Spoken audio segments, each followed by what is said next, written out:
ونصلي على رسوله الكريم أما بعد فقد قال الله تبارك وتعالى في كتابه المبين وهو أصدق الصادقين. معزز و محترم حاضرین، حق تعالیٰ کا بے انتہا فضل و کرم ہے کہ اس نے ہمیں سرکار دو عالم صلی اللہ تعالی علیہ وآلہ واصحابہ وسلم کی امت میں پیدا فرمایا اور ہمیں آپ کا امتی ہونے کا فخر عطا فرمایا. ارشاد باری ہے: قال قائل منهم لا تقتلوا يوسف وألقوه في غيابة الجب يلتقطه بعض السيارة إن كنتم فاعلين. حق تعالیٰ ارشاد فرماتا ہے: قال قائل منهم، ان میں سے ایک کہنے والے نے کہا، لا تقتلوا یوسف، یوسف کو قتل مت کرو. اس سے پہلے کی آیت میں یہ بتایا گیا تھا کہ یوسف علیہ السلام کے 10 سوتیلے بھائی آپس میں مل بیٹھے یہ مشورہ کرنے کے لیے یوسف کا کیا کیا جانا چاہیے. یوسف کو کیا قتل کر دیا جائے؟ کیا یوسف کو کہیں کسی دور دراز بستی میں یا کسی دور دراز مقام میں چھوڑ دینا چاہیے لے جا کر؟ تو بات یہ ہوئی، اَوِتْرَحُوهُ أَرْضًا يَخْلُ لَكُمْ وَجْهُ أَبِيكُمْ وَتَكُونُوا مِنْ بَعْدِهِ قَوْمًا صَالِحِينَ.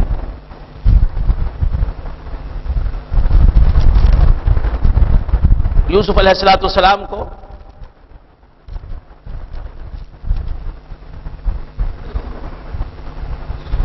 کسی نے کہا کہ قتل کر دو، اور کسی نے کہا کہ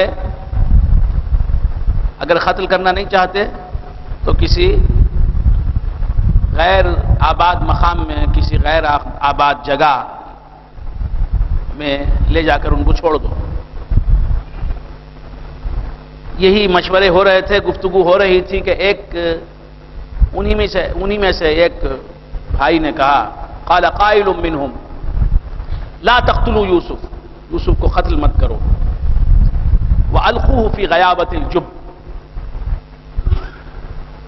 یوسف علیہ السلام کو قتل مت کرو اور ڈال دو یوسف کو کسی اندھے کنویں میں، ایسے کنویں میں جس میں پانی نہ ہو، کسی بنجر کنویں میں، ایسی باولی میں جس میں پانی نہ ہو، اسے کہتے ہیں اندھا کنواں. قال قائل منهم لا تقتلوا يوسف والقوه في غيابة الجب يلتقطه بعض السيارة. کسی کنویں میں، اندھے کنویں میں ڈالاؤ یوسف کو، یلتقطه بعض السيارة، تاکہ کوئی سیارہ، یعنی سیارہ کسے کہتے ہیں؟ قافلہ، تاکہ کوئی قافلہ جو کنویں کے قریب پہنچے وہ اسے اٹھا لے. یلتقطہ بعض السیارہ ان کنتم فاعلین، اگر تم کرنا ہی چاہتے ہو. تو یہ مشورہ جو ہے یوسف علیہ السلام کے حق میں زیادہ بہتر تھا. کسی نے کہا قتل کر دو، اگر یوسف علیہ السلام کو وہ لوگ قتل کر دیتے تو یوسف علیہ السلام کا وجود ہی مٹ جاتا، آپ باقی ہی نہیں رہتے. اس لیے اللہ تبارک و تعالیٰ نے رحمت للعالمین کے صدقے میں یوسف علیہ السلام کو قتل ہونے سے بچایا. حالانکہ ان میں سے بعضوں کا یہ مشورہ تھا، 10 بھائیوں میں سے بعض کا یہ مشورہ تھا کہ ان کو قتل کر دو، یوسف کو قتل کر دو. لیکن اللہ تبارک و تعالیٰ یوسف علیہ السلام کو بچانا چاہتا تھا اور ان سے بنی اسرائیل کے پیغمبروں کو، ہزاروں پیغمبروں کو پیدا فرمانا چاہتا تھا. یوسف علیہ السلام ہی بنی اسرائیل کے پیغمبروں کی خشت اول ہیں. بنی اسرائیل کے پیغمبروں کا جو سلسلہ چلا سے پہلے پیغمبر حضرت یوسف علیہ السلام، سب سے پہلے بنی اسرائیل کے نبی حضرت یوسف علیہ السلام ہیں۔ بنی اسرائیل کے پیغمبر حضرت یوسف علیہ السلام، بنی اسرائیل میں سب سے پہلے نبی ہیں، سب سے پہلے پیغمبر ہیں، اور پھر اس کے بعد سب سے آخری نبی اور رسول بنی اسرائیل سے تعلق رکھنے والے حضرت عیسیٰ علیہ السلام۔ حضرت یوسف علیہ السلام سے لے کر حضرت عیسیٰ علیہ السلام تک جتنے بھی انبیاء ہیں وہ بنی اسرائیل سے تعلق رکھنے والے ہیں، یعنی حضرت یوسف علیہ السلام سے لے کر حضرت عیسیٰ علیہ السلام تک سلسلہ چلا ہے انبیاء بنی اسرائیل کا۔ انبیاء بنی اسرائیل میں سب سے پہلے نبی ہیں حضرت یوسف علیہ السلام، اور سب سے آخر نبی ہیں حضرت عیسیٰ علیہ السلام۔ یہ سب میں اس لیے کہہ رہا ہوں کہ آپ یاد رکھیں۔ تو بندگان خدا عرض کر رہا تھا کہ حضرت یوسف علیہ السلام اگر قتل کر دیے جاتے، آپ کو اگر قتل کر دیا جاتا تو آپ قتل ہو جاتے اور آپ کی نسل جاری نہ ہوتی، اور آپ کی نسل جاری نہ ہوتی تو انبیاء بنی اسرائیل اس دنیا میں نہ آتے۔ آپ کے بعد کے جو انبیاء بنی اسرائیل، حضرت موسیٰ، حضرت عیسیٰ، حضرت زکریا، حضرت یحییٰ، کیسے جلیل القدر پیغمبر گزرے ہیں، یہ سب پیغمبر نہیں آتے، حضرت موسیٰ نہیں آتے۔ وَكَلَّمَ اللَّهُ مُوسَىٰ تَكْلِيمًا، جن کے بارے میں اللہ تبارک و تعالیٰ نے فرمایا کہ موسیٰ سے اللہ نے گفتگو فرمائی، گفتگو کرنے کے طریقے سے۔ تو اللہ تبارک و تعالیٰ نے انبیاء بنی اسرائیل کا سلسلہ جاری رکھنا چاہا اور حضرت یوسف علیہ السلام کو بچا لیا، قتل ہونے سے بچا لیا۔ اور یہ ہوا کیوں؟ محمد الرسول اللہ کی رحمت کا تقاضا تھا۔ رحمت للعالمین نے رب العالمین سے تقاضا کیا، رحمت للعالمین کی رحمت نے تقاضا کیا رب العالمین سے کہ مولا میری رحمت یہ کہتی ہے کہ یوسف کو بچایا جائے۔ یوسف اگر زندہ رہیں گے، پائندہ رہیں گے تو ان سے انبیاء کا سلسلہ چلے گا، ایک دو نہیں ہزاروں پیغمبر پیدا ہوں گے عیسیٰ علیہ السلام تک۔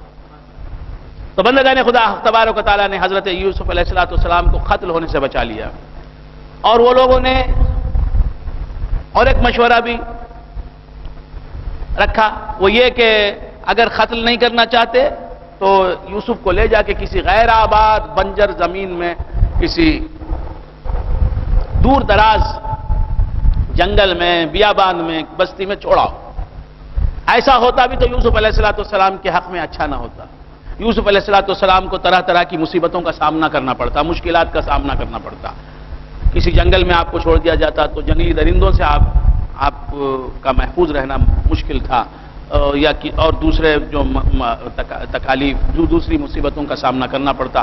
اللہ تعالیٰ نے اپنے حبیب مکرم کی رحمت کی وجہ سے حضرت یوسف علیہ السلام کے حق میں جو بہتر فیصلہ تھا، قال قائل منہم، ان میں سے ایک نے کہا لا تقتلوا یوسف، یوسف کو قتل مت کرو، وَأَلْقُوهُ فِي غَيَابَةِ الْجُبِّ، اسے کسی بنجر کنویں میں، کسی اندھے کنویں میں جس میں پانی نہ ہو، کنواں تو ہو، باولی تو ہو، اس میں پانی نہ ہو، اس میں ڈال دو۔ یہ فیصلہ ان کے حق میں بہت اچھا تھا یوسف علیہ السلام کا۔ اور کہنے والے نے بھی کہا کہ یلتقطہ بعض السیارہ، کہ کوئی قافلہ کنویں پر سے گزرنے والا اسے اس کنویں میں سے لے جائے گا۔ یلتقطہ بعض السیارہ ان کنتم فاعلین، اگر تم کرنا چاہتے ہو تو یہ کرو کہ یوسف کو کسی کنویں میں ڈال دو جو اندھا ہو۔ قالوا یا ابانا ما لک لا تأمنا علی یوسف، اب طے کر لیا کہ اب ہمیں نہ یوسف کو قتل کرنا ہے، نہ یوسف کو کسی جنگل میں، کسی دور دراز بستی میں، گاؤں میں، قریے میں جو غیر آباد ہو وہاں چھوڑانا بھی نہیں ہے، بلکہ ہم کو کیا کرنا ہے، یوسف کو کسی اندھے کنویں میں، بنجر کنویں میں جس میں پانی نہ ہو اس میں ڈال آنا ہے۔ تو اب یہ سب بھائی مل کے اپنے باپ کے پاس حضرت یعقوب علیہ السلام کے پاس گئے، کہا قالوا یا ابانا، کہا اے ہمارے ابا، ما لک لا تأمنا علی یوسف، کیا وجہ ہے کہ آپ ہم پر بھروسہ نہیں کرتے، ہم پر اعتماد نہیں کرتے یوسف کے بارے میں؟ وَإِنَّا لَهُ لَنَاصِحُونَ، حقیقت تو یہ ہے، حال تو یہ ہے کہ ہم اس کے لیے ناصح ہیں، اس کی ہمدردی کا جذبہ رکھتے ہیں، اس کے بھی خواہ ہیں، اس کے ویل وشر ہیں، اس کے ہمدرد ہیں۔ وَإِنَّا لَهُ لَنَاصِحُونَ، ہم اس کے خیر خواہ ہیں، اس کی بھلائی چاہتے ہیں، اس کے ہمدرد ہیں۔ أَرْسِلْهُ مَعَنَا غَدًا يَرْتَعْ وَيَلْعَبْ، اے ابا جان یہ کس سے کہہ رہے ہیں؟ کون کہہ رہے ہیں؟ کس کے؟ ارسلہ معنا غدا یرتع ویلعب، اے ابا جان یوسف کو ہمارے ساتھ بھیجیں، کل صبح یوسف کو ہمارے ساتھ بھیجیں، یرتع ویلعب، کھائے پیے اور کھیلے کودے ہمارے ساتھ، ہم تفریح پر جا رہے ہیں، ہمارے ساتھ یوسف کو بھی بھیجیں، تو وہ کھائے گا پیے گا ہمارے ساتھ اور کھیلے گا کودے گا۔ یرتع ویلعب وَإِنَّا لَهُ لَحَافِظُونَ، اور ہم 10 بھائی ہیں، بڑے بڑے ہیں، نوجوان ہیں، طاقتور ہیں، اور 10 ہیں، 1 2 نہیں، ہم بھائی ہیں اس کے، ہم بڑے بھائی ہیں، ہم اس کی حفاظت کریں گے۔ قال انی لا يحزنني ان تذهبوا به واخاف ان ياكله الذئب وانتم عنه غافلون، حضرت یعقوب علیہ السلام نے فرمایا انی لا يحزنني ان تذهبوا به، یہ بات مجھے غمزدہ کرتی ہے، غمگین بناتی ہے، اس بات کا مجھے غم ہے، فکر ہے، ان تذهبوا به، کہ تم جاؤ یوسف کو لے کر اپنے ساتھ، وَأَخَافُ أَن يَأْكُلَهُ الذِّئْبُ، اور مجھے خوف ہے کہ اسے کوئی بھیڑیا کھا جائے۔ بھیڑیا سمجھتے ہیں؟ بھیڑیا، لانڈگا، بھیڑیا کسے کہتے ہیں؟ بھیڑیے کے لیے دوسرا لفظ کیا ہے؟ لانڈگا، بھیڑیا۔ الف سمجھتے ہیں نا؟ عربی میں اسے کہتے ہیں ذیب، زال حمزہ بے، ذیب، اس کی جمع آتی ہے ذیاب۔ تمل میں کیا کہتے ہیں اسے؟ نائی، نائی کتے کے جیسا ہوتا ہے۔ قال انی لا يحزنني ان تذهبوا به واخاف ان ياكله الذئب وانتم عنه غافلون، بھیڑیا اسے کھا لے اور تم اس سے غافل رہو، تمہاری غفلت میں تم اپنے کھیل کود میں رہو، اپنی دلچسپی کے کاموں میں لگے رہو، اور کوئی بھیڑیا آئے اور اسے کھا لے، اس بات کا مجھے خوف ہے۔ کون کہہ رہے ہیں؟ حضرت یعقوب علیہ السلام۔ قالوا لئن اكله الذئب ونحن عصبة انا اذا لخاسرون، قالوا لئن اكله الذئب، ان 10 بھائیوں نے کہا کہ اگر یوسف کو کوئی بھیڑیا کھا جائے، کوئی بھیڑیا کھا لے، ونحن عصبة، اور ہم نوجوانوں کی ایک جماعت ہیں، نوجوان ہیں، اور 1 2 نہیں، کتنے ہیں؟ 10 ہیں، انا اذا لخاسرون، تو ہم اس وقت یقیناً نقصان اٹھانے والے ہیں کہ ہمارے رہتے ہوئے یوسف کو بھیڑیا کھا لے۔ فلما واجمعوا ان يجعلوه في غيابة الجب فلما ذهبوا به، تو حضرت یعقوب علیہ السلام سے انہوں نے اجازت لے لی حضرت یوسف کو ساتھ لے چلنے کی، اور یوسف علیہ السلام کو ساتھ لے لیا، اپنے ساتھ لے لیا، کس نے؟ ان کے 10 بھائیوں نے۔ واجمعوا ان يجعلوه في غيابة الجب، اور ان کا اجماع ہو گیا، اتفاق ہو گیا اس بات پر کہ یوسف کو کسی کنویں میں ڈال دیں۔ تو یعقوب علیہ السلام نے یوسف علیہ السلام کو رخصت کیا، جب تک حضرت یعقوب علیہ السلام دیکھتے رہے، تو یوسف علیہ السلام کے ساتھ ان 10 بھائیوں نے بڑا اچھا سلوک کیا، بڑی محبت سے، بڑے چاؤ سے، بڑے پیار سے ان کو اپنے ابا کے سامنے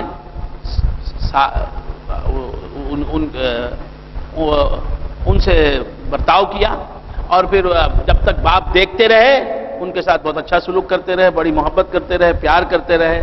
اس کے بعد جب یعقوب علیہ السلام کی نگاہوں سے یوسف علیہ السلام اوجھل ہو گئے، تو پھر انہوں نے آپس میں مشورہ کیا کہ اسے کیا کرنا چاہیے، تو طے کر لیا کہ اسے ضرور کسی بنجر کنویں میں، جس باولی میں، جس کنویں میں، جس ویل میں پانی نہ ہو، اس میں ڈال دینا چاہیے۔ وَأَجْمَعُوا أَن يَجْعَلُوهُ فِي غَيَابَةِ الْجُبِّ وَأَوْحَيْنَا إِلَيْهِ، حضرت یوسف علیہ السلام کی طرف اللہ تبارک و تعالیٰ نے الہام فرمایا، لَتُنَبِّئَنَّهُمْ بِأَمْرِهِمْ هَذَا وَهُمْ لَا يَشْعُرُونَ، اے یوسف گھبراؤ نہیں، ایک وقت ایسا آئے گا کہ تم انہیں ان کے اس کام کی خبر دو گے، تم انہیں ان کے اس غلط کام کی خبر دو گے، وَهُمْ لَا يَشْعُرُونَ، اور انہیں شعور بھی نہیں ہوگا کہ تم کو ان کا یہ کام معلوم ہے اور یاد ہے۔ وَأَوْحَيْنَا إِلَيْهِ لَتُنَبِّئَنَّهُمْ بِأَمْرِهِمْ هَذَا وَهُمْ لَا يَشْعُرُونَ۔ تو حضرت یوسف علیہ السلام کو انہوں نے کیا کیا؟ اپنے ساتھ لے لیا اور لے کے چلے، اور لے جا کر حضرت یوسف علیہ السلام کو انہوں نے ایک کنویں میں جس میں پانی نہیں تھا ڈال دیا۔ بِأَمْرِهِمْ هَذَا وَهُمْ لَا يَشْعُرُونَ وَجَاءُوا أَبَاهُمْ عِشَاءً يَبْكُونَ، اور وہ آئے اپنے باپ حضرت یعقوب علیہ السلام کے پاس۔ حضرت یوسف علیہ السلام کے تمام بھائی آئے حضرت یعقوب علیہ السلام کے پاس، عشاء یبکون، عشاء کے وقت پر۔ عشاء کا وقت جو ہوتا ہے نا، وہ وقت جس میں نماز عشاء پڑھی جاتی ہے، عشاء کے وقت میں آئے، رات میں اپنے ابا یعقوب علیہ السلام کے پاس آئے، یہ 10 بھائی یوسف علیہ السلام کے سوتیلے بھائی، عشاء یبکون، یبکون یہ حال ہے، یہ جملہ حال ہے، جملہ حالیہ ہے، روتے ہوئے اس حال میں آئے کہ ان کی آنکھوں سے آنسو بہ رہے تھے، وہ رو رہے تھے۔ وَجَاءُوا أَبَاهُمْ عِشَاءً يَبْكُونَ قَالُوا يَا أَبَانَا إِنَّا ذَهَبْنَا نَسْتَبِقُ وَتَرَكْنَا يُوسُفَ عِندَ مَتَاعِنَا فَأَكَلَهُ الذِّئْبُ قَالُوا يَا أَبَانَا إِنَّا ذَهَبْنَا نَسْتَبِقُ، آگے کہا حضرت یعقوب علیہ السلام سے، حضرت یوسف علیہ السلام کے سوتیلے بھائیوں نے کہ اے ہمارے ابا جان، یقیناً ہم گئے نستبقو، استباق کرنے کے لیے، یعنی ایک دوسرے سے دوڑ میں آگے بڑھنے کے لیے، رننگ ریس جسے کہتے ہیں، رننگ ریس میں تھے ہم لوگ۔ قالوا یا ابانا انا ذهبنا نستبق، ہم کھیل رہے تھے، ہم کھیل رہے تھے، کون سا کھیل؟ جسے رننگ ریس کہتے ہیں۔ وَتَرَكْنَا يُوسُفَ عِندَ مَتَاعِنَا، اور ہم نے اپنے سامان کے پاس یوسف کو چھوڑ رکھا تھا، یوسف کو کہہ دیا تھا کہ سامان کی دیکھ بھال کریں۔ وَتَرَكْنَا يُوسُفَ عِندَ مَتَاعِنَا، یوسف کو ہم نے اپنے سامان کے پاس چھوڑ دیا تھا کہ سامان کی وہ نگرانی کریں۔ سمجھ میں آئی؟ قالوا یا ابانا انا ذهبنا نستبق وتركنا يوسف عند متاعنا فاكله الذئب، تو یوسف کو ہم نے چھوڑ دیا تھا اپنے سامان کے پاس، اور ہم کھیلنے میں لگے تھے کہ اسے بھیڑیے نے کھا لیا۔ فاكله الذئب وما انت بمؤمن لنا، اور ہماری اس بات کو آپ باور نہیں کریں گے، اس بات کو آپ سچ نہیں مانیں گے، اس بات کا یقین نہیں کریں گے، ہم جو کہہ رہے ہیں، ہم جو خبر دے رہے ہیں آپ کو، جو خبر سنا رہے ہیں، اس خبر کو آپ سچی خبر نہیں مانیں گے۔ وما انت بمؤمن لنا ولو كنا صادقین، اگرچہ کہ ہم سچے ہی کیوں نہ ہوں، ہم یہ جو خبر سنا رہے ہیں کہ یوسف کو بھیڑیے نے کھا لیا، اور ہم بھی بے قصور ہیں کہ ہم نے یوسف کو سامان کے پاس چھوڑا تھا، اس سامان کے پاس بھیڑیا آیا اور یوسف کو کھا لیا، اور ہمارا اس میں قصور بھی نہیں تھا، ہم نے چاہا نہیں تھا کہ ایسا ہو جائے۔ فَأَكَلَهُ الذِّئْبُ وَمَا أَنْتَ بِمُؤْمِنٍ لَنَا وَلَوْ كُنَّا صَادِقِينَ،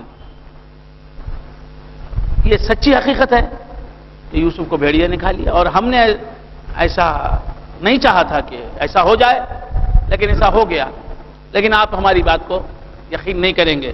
وَجَاءُوا عَلَى خَمِيصِهِ بِدَمٍ كَذِبٍ، اور اللہ تبارک و تعالیٰ فرماتا ہے وَجَاءُوا عَلَى خَمِيصِهِ بِدَمٍ كَذِبٍ، اور آئے وہ یوسف کی خمیص پر، یوسف کے کرتے پر جھوٹا خون لگا کر، کسی پرندے کا، کسی جانور کا خون لگا لیا انہوں نے یوسف علیہ السلام کے جبے پر، ان کے خمیس پر. دیکھیے خمیس کا لفظ جو ہے ہم اردو میں استعمال کرتے ہیں، یہ قرآن میں بھی استعمال ہوا ہے اور یہ عربی کا لفظ ہے. کرتے کو خمیس کہتے ہیں، ہم بھی کہتے ہیں، قرآن نے بھی کہا ہے. یوسف علیہ السلام کے کرتے پر، یوسف علیہ السلام کی خمیس پر وجاؤ علی خمیسہ بدم کذب، انہوں نے جھوٹا خون لگا لیا.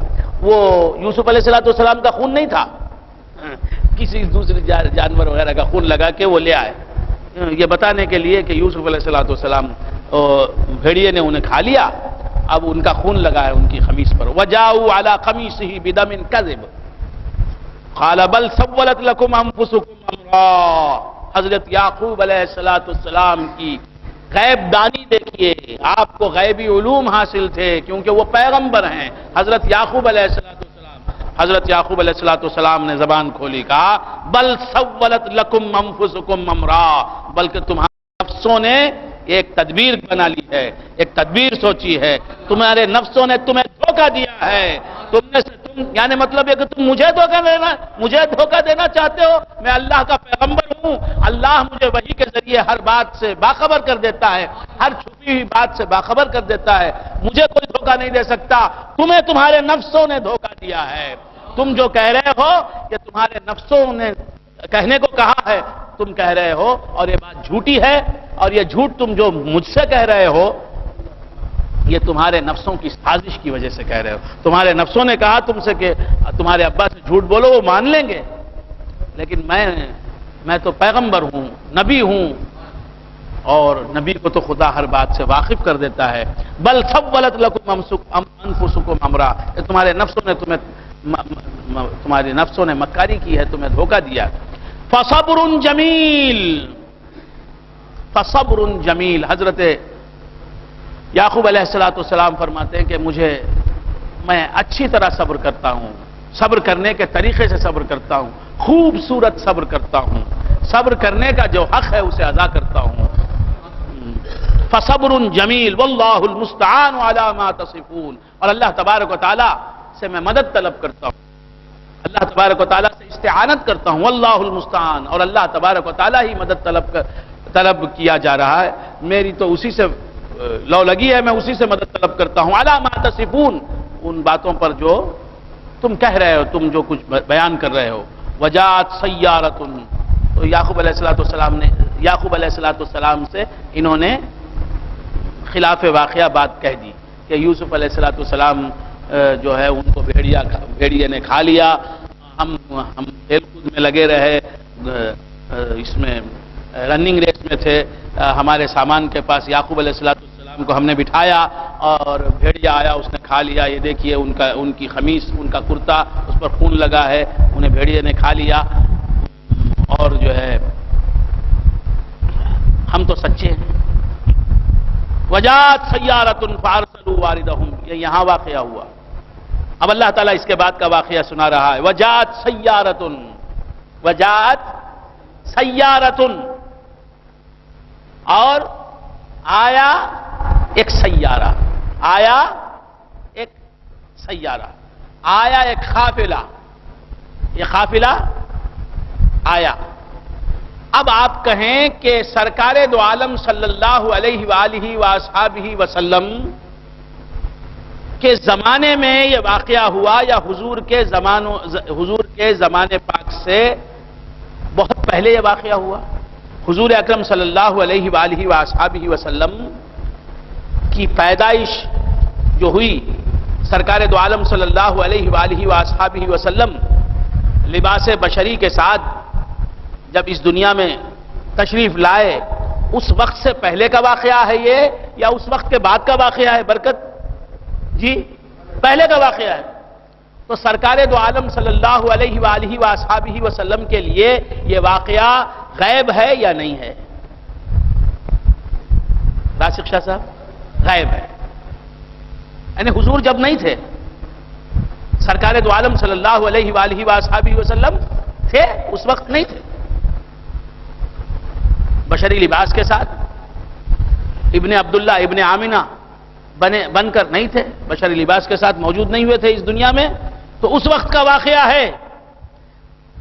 حضور کے لیے یہ واقعہ غیب ہے یا شہادت ہے؟ غیب ہے. تو اس واقعے کو اللہ تعالیٰ سرکار دو عالم صلی اللہ علیہ وآلہ وآصحابہ وسلم کے علم میں لا رہا ہے نہیں لا رہا ہے؟ قرآن کے ذریعے سے. تو اس واقعے کو علم میں لایا تو جو بات حضور کے لیے غیب میں تھی، اب اس کا علم حضور کو اللہ تعالیٰ دے رہا ہے یا نہیں دے رہا ہے؟ تو حضور کو اللہ علم غیب دے رہا ہے یا نہیں دے رہا ہے؟ تو حضور کو اللہ کے دینے سے، اللہ کے عطا کرنے سے علم غیب حاصل ہے یا نہیں حاصل ہے؟ تو معلوم یہ ہوا کہ سرکار دو عالم صلی اللہ علیہ وآلہ وآصحابہ وسلم کے علم غیب کی دلیل یہ ایک دو آیتیں نہیں ہیں، پورا قرآن حضور کو غیب نہ بتاتا ہے. حضور کے علم غیب کی دلیل ہے پورا قرآن. پھر یہ لوگ پوچھتے ہیں کہ حضور کو غیب کا علم تھا کیا؟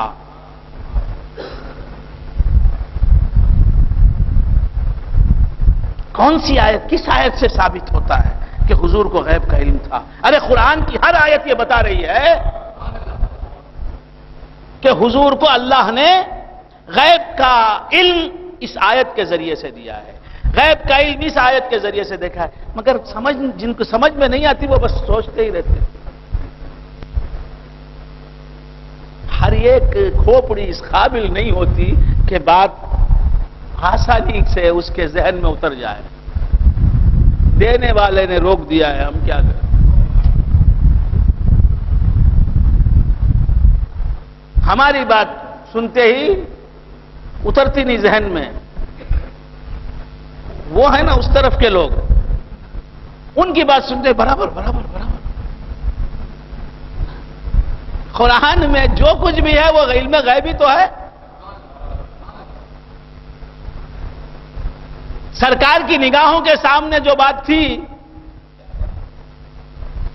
اسے تو بتانا، اس بات کو ظاہر کرنا، اس بات کو سمجھانا خدا کیوں یہ کام کرے گا؟ وہ تو حضور کے سامنے ہے. سرکار کے لیے جو بات غیب میں تھی، حضور کی نگاہوں سے جو چیز اوجھل تھی، سرکار کے علم میں جو بات نہیں تھی، اسی بات کو تو اللہ نے وحی کے ذریعے سے، وہ وحی کیا ہے؟ یہی قرآن کے ذریعے سے اللہ کو بتایا ہے. اور قرآن کا نزول بھول گئے حضرت.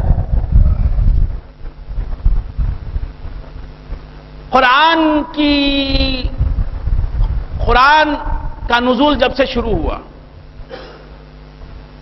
اور جب ختم ہوا، قرآن کی تنزیل، قرآن کا نازل ہونا، قرآن کی تنزیل جو ہے 23 سال میں ہوئی مکمل. قرآن اترا ہے تو بتدریج اترا ہے، تھوڑا تھوڑا اترا ہے، مکمل ایک ہی وقت میں نہیں اترا، تنزیل ہوئی ہے. سرکار دو عالم صلی اللہ علیہ وآلہ وآصحابہ وسلم کی زندگی کا آخری حصہ، وہ حصہ جو ہے 20/3 سال میں ہے، 20/3 سال کا حصہ ہے. 40 سال کے بعد، 40 سال اگلا آپ کی زندگی کا اگلا حصہ ہے. پچھلا حصہ جو ہے وہ 23 سال کا ہے، 63 سالہ زندگی ہے آپ کی. حیات ظاہری آپ کی 60/3 سال کی، وہ بھی ہجری کیلنڈر کے اعتبار سے، عیسوی کیلنڈر کے اعتبار سے نہیں. اب یہ سب جو عمریں بتا رہے ہیں نا کہ میری عمر 60/6 سال ہے، میری عمر جو ہے 70 سال ہے، یہ سب انگریزی کیلنڈر سے، ہجری کیلنڈر سے بولتا 80 سال رہیں گی. کیا جبار بھائی؟ ہاں، ہجری کوئی بولتا نہیں، ہجری میں 3-4 بڑھ جاتے ہیں، ہر 30 سال میں 1 سال بڑھ جاتا ہے ہجری میں. بات سمجھ میں؟ کوئی ہجری بولتا نہیں. پہلے ہمارے بزرگوں کے پاس انگریزی کا رواج نہیں تھا، ہجری بولتے تھے. ہاں، تو عرض کر رہا تھا 60 سال میں اگر آپ انگریزی کے اعتبار سے 60 سال کے ہیں تو ہجری کے اعتبار سے 62 کے ہیں. اگر آپ انگریزی کے اعتبار سے 70 کے ہیں تو ہجری کے اعتبار سے 72-73 کے ہیں. یہ ذرا ذہن نشین رکھیں. تو آقائے نامدار احمد مختار سرکار دو عالم صلی اللہ علیہ وآلہ وآصحابہ وسلم کی عمر جو ہے وہ 60/3 یہ انگریزی تاریخ نہیں ہے. 60/3 یہ ہجری کیلنڈر کے اعتبار سے ہے. اگر انگریزی حساب سے دیکھیں گے تو 60/1 سال کچھ ہوگی عمر. اتنی مختصر سے زندگی.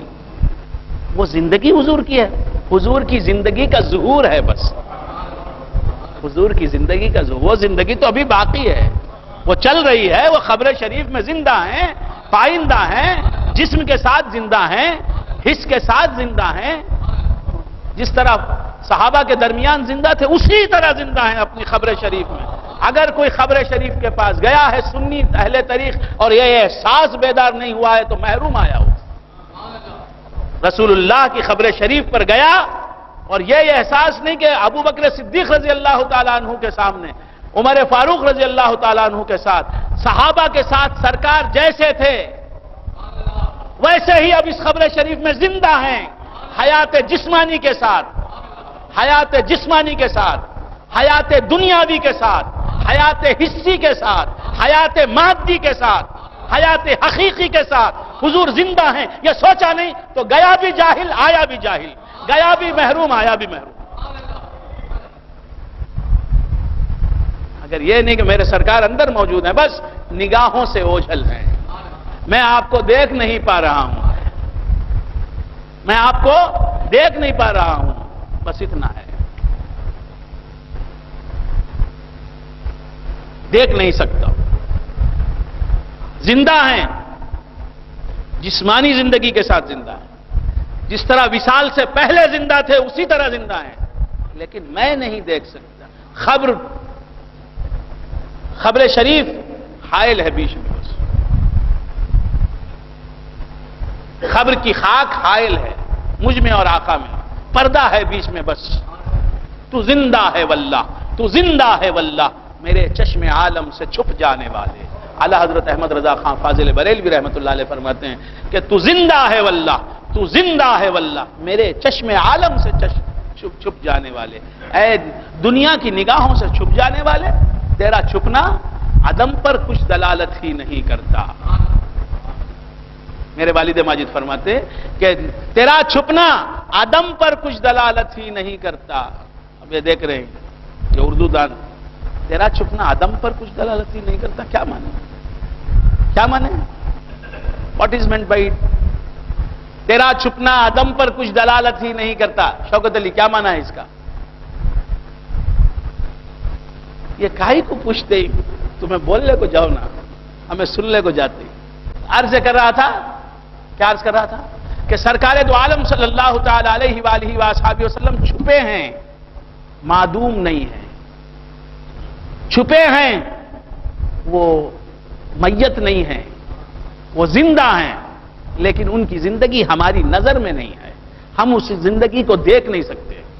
تو زندہ ہے واللہ، تو زندہ ہے واللہ، میرے چشم عالم سے چھپ جانے والے۔ ہاں جو نظر حضور کی زندگی کو دیکھنے کے قابل ہوگی وہ دیکھے گی، دیکھنے والوں نے حضور کو دیکھا، آج بھی جو آنکھیں دیکھنے کے قابل ہیں وہ دیکھ رہی ہیں، سرکار کی زندگی کو دیکھ رہے ہیں، حیات النبی کو دیکھ رہی ہیں وہ آنکھیں۔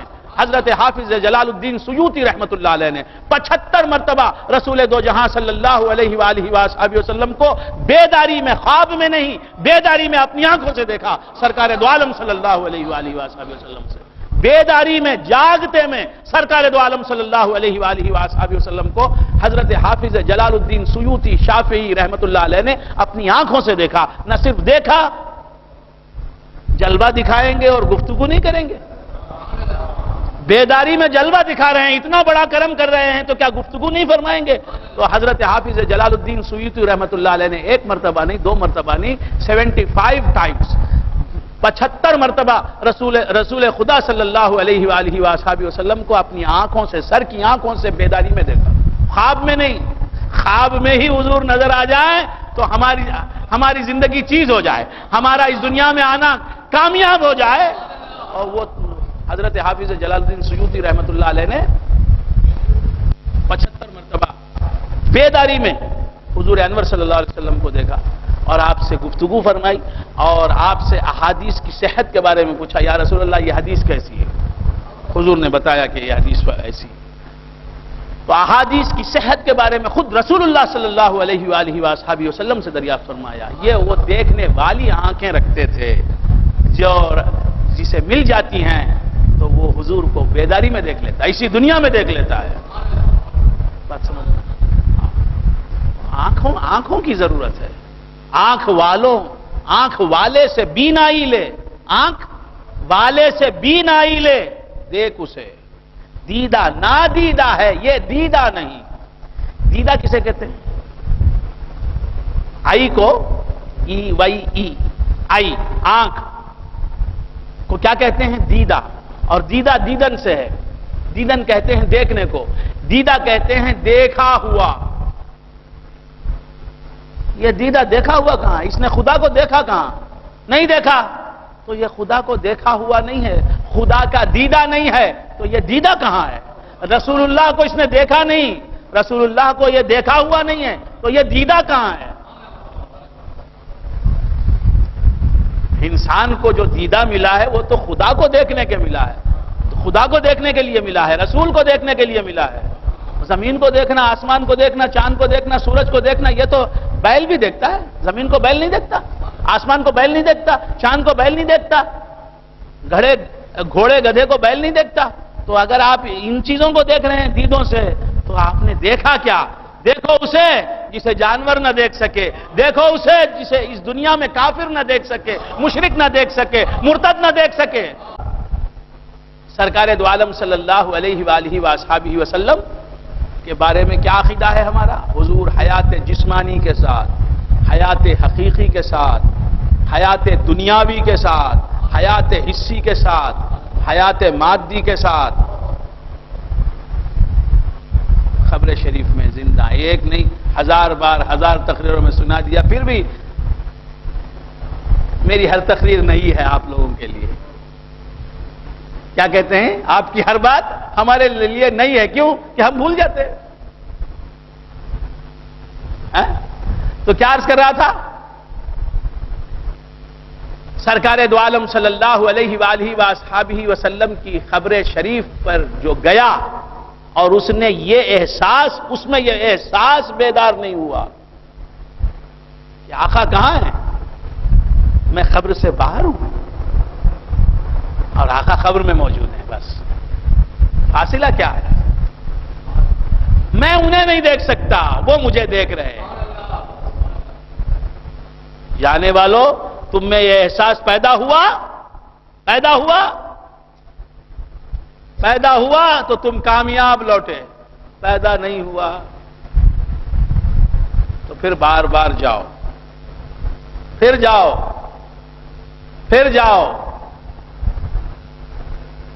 سرکار دو عالم صلی اللہ علیہ وآلہ وآصحابہ وسلم تو سرکار ہیں، سرکار تو سید الانبیاء ہیں۔ ہر نبی کے تعلق سے اہل سنت و جماعت کا یہ عقیدہ ہے کہ تمام ہی انبیاء زندہ ہیں، حیات حقیقی کے ساتھ، حیات جسمانی کے ساتھ۔ ان پر موت طاری ہوتی ہے، وعدہ الہی کی تصدیق کے لیے کہ اللہ نے وعدہ کر رکھا ہے کہ ہر نفس کو، ہر انسان کو مرنا ہے، موت سب کو آنی ہے۔ تو اس وعدہ الہی کو سچا کر دکھانے کے لیے ان پر وہ انتقال فرماتے ہیں، وفات فرماتے ہیں، ان کا وصال ہوتا ہے، ان پر موت طاری ہوتی ہے ایک لمحے کے لیے، پھر اس کے بعد ان کو ان کی سابقہ زندگی لوٹا دی جاتی ہے۔ تو خیر بندگان خدا عرض کر رہا تھا، سرکار دو عالم صلی اللہ علیہ وآلہ وآصحابہ وسلم اسی دنیا میں موجود ہے۔ آپ کی زندگی، آپ کی وفات کے بعد کی زندگی حصی زندگی ہے، حقیقی زندگی ہے، دنیاوی زندگی ہے، جسمانی زندگی ہے۔ جیسے آپ کی وفات سے پہلے کی زندگی تھی، ویسی ہی زندگی، وہی زندگی کنٹینیو ہوتی ہے، بس وفات کا ایک لمحہ ان پر طاری ہوتا ہے، ایک لمحے کے لیے وہ انتقال فرماتے ہیں، وفات پاتے ہیں، پھر اس کے بعد زندگی ان کی حسب سابق وہی جسمانی زندگی ہے، وہی جسمانی زندگی۔ اور دوسروں کی وہ شان نہیں کہ مرنے والا مر جاتا ہے تو اسے جسمانی زندگی نہیں ملتی، وہ برزخی زندگی کہلاتی ہے۔ برزخی زندگی تو کافر کو بھی حاصل ہے، مسلمان کو بھی حاصل ہے، نیک کو بھی حاصل ہے، بد کو بھی حاصل ہے۔ خیر بندگان خدا رضا، یہ تمام عقائد سے تعلق رکھنے والے نکات ہیں، عقائد سے تعلق رکھنے والی باتیں ہیں۔ یہ پیر صاحبان کو عقائد ہی معلوم نہیں، تو اب یہ جاہل پیروں کی تعداد بڑھتی جا رہی ہے، تو ہمارا سینہ دکھتا ہے۔ فصبر جمیل، ان باتوں پر مجھے صبر کرنا ہے. واللہ المستعان علی ما تصفون. وجاءت سیارۃ فارسلوا واردہم فادلی دلوہ. وجاءت سیارۃ. تو بندگان خدا عرض کر رہا تھا کہ حضور اکرم صلی اللہ علیہ وآلہ وآلہ وسلم کو 23 سال میں اللہ نے قرآن عطا کیا. اس قرآن میں ہے کیا؟ علم غیب ہی تو ہے. تو 23 سال میں رسول اللہ صلی اللہ علیہ وسلم کو کیا ملا؟ علم غیب.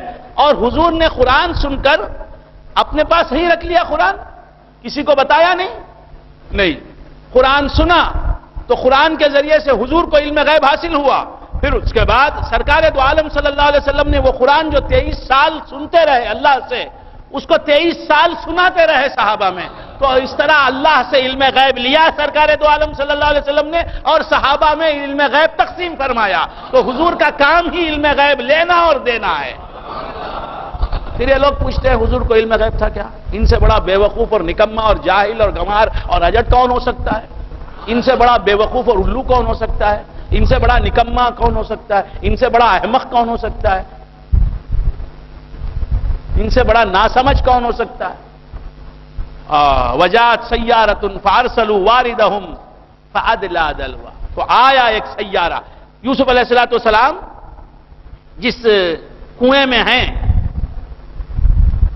اس کنویں کے پاس ایک سیارہ آیا. سیارہ کے معنی قافلہ تھا. ایک قافلہ، ایک کارواں.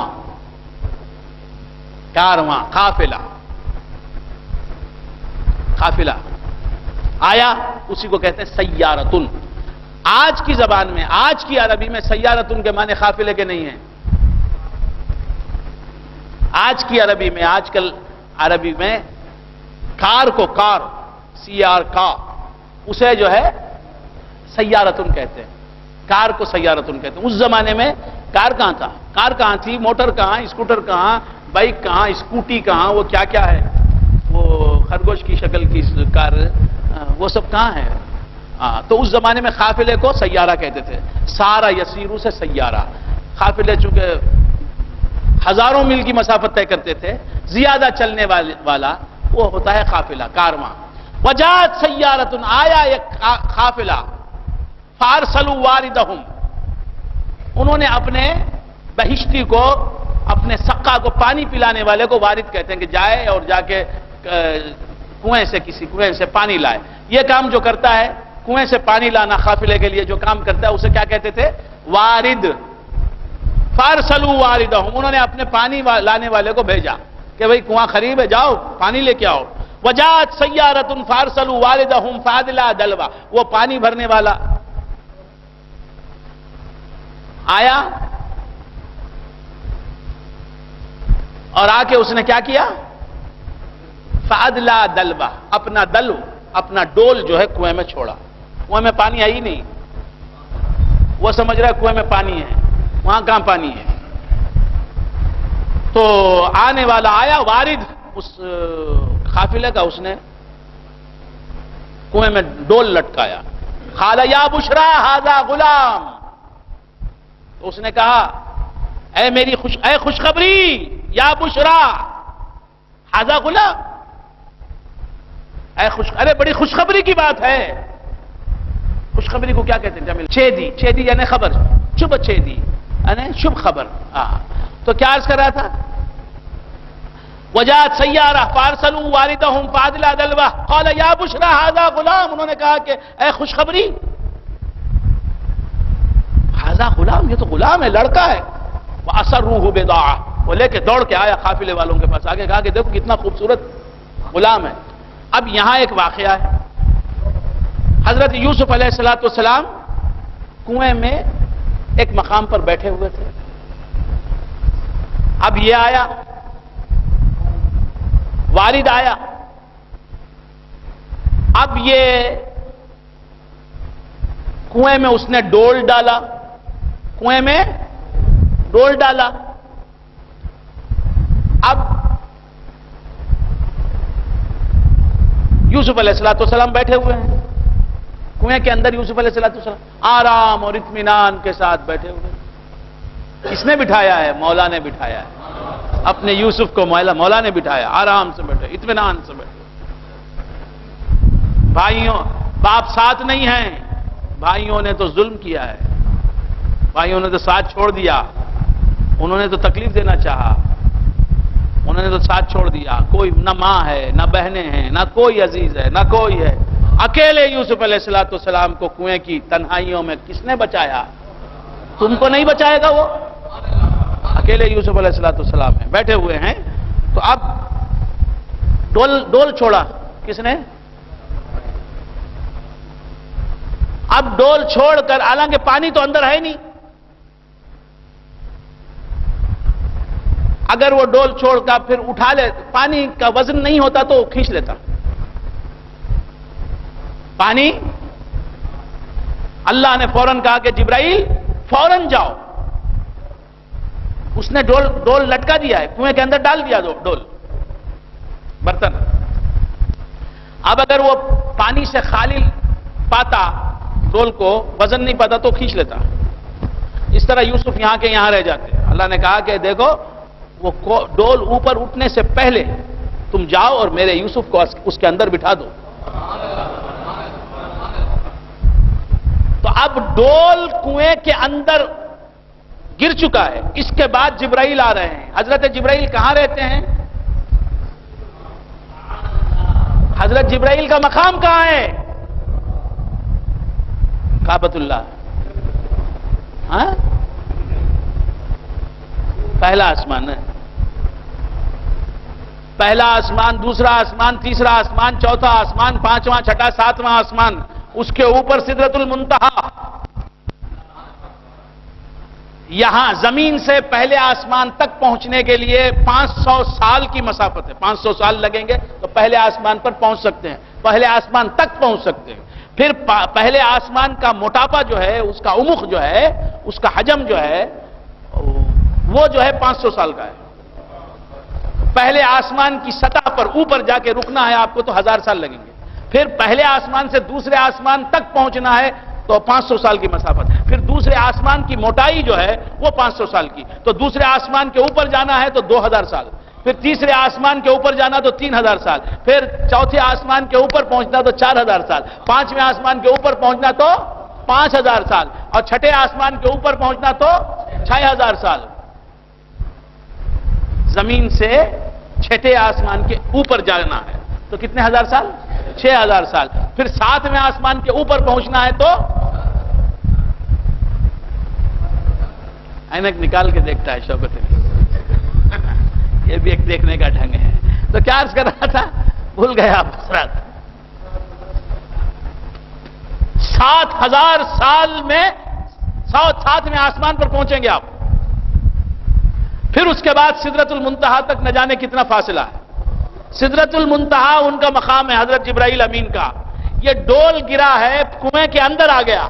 اب وہ ڈول نیچے حضرت یوسف علیہ السلام جہاں وہاں تک پہنچنے کا کتنا وقت، یا اس سے نیچے جانے کتنا وقت؟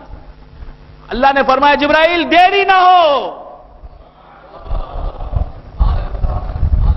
جلدی پہنچو، خالی ڈول نہ لوٹے. یوسف کو جس کنویں میں یوسف ہے اس کنویں میں ڈول جو گرا ہے وہ خالی نہ لوٹے. میرا محبوب جہاں رہتا ہے، جو آیا وہاں اس کی جھولی بھر جائے. یوسف جس کنویں میں ہے اس کنویں کا ڈول بیکار نہ جائے، اور اس کنویں میں ڈالا جانے والا ڈول پانی کے ساتھ نہ جائے، یوسف کے ساتھ جائے.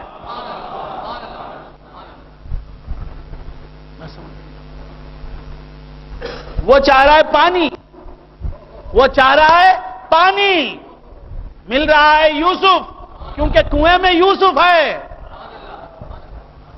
بس سمجھ. اسی طرح تم چاہ رہے ہو پانی، مل رہا ہے کوئی اور. تم چاہ رہے ہو کھانا، مل رہا ہے کوئی اور. تم مانگ رہے ہو بیوی، مل رہا ہے کوئی اور. تم مانگ رہے ہو اولاد، مل رہا ہے کوئی اور. کیونکہ جو ہے وہ ملے گا. پانی اس کنویں میں نہیں ہے، یوسف اس کنویں میں ہے.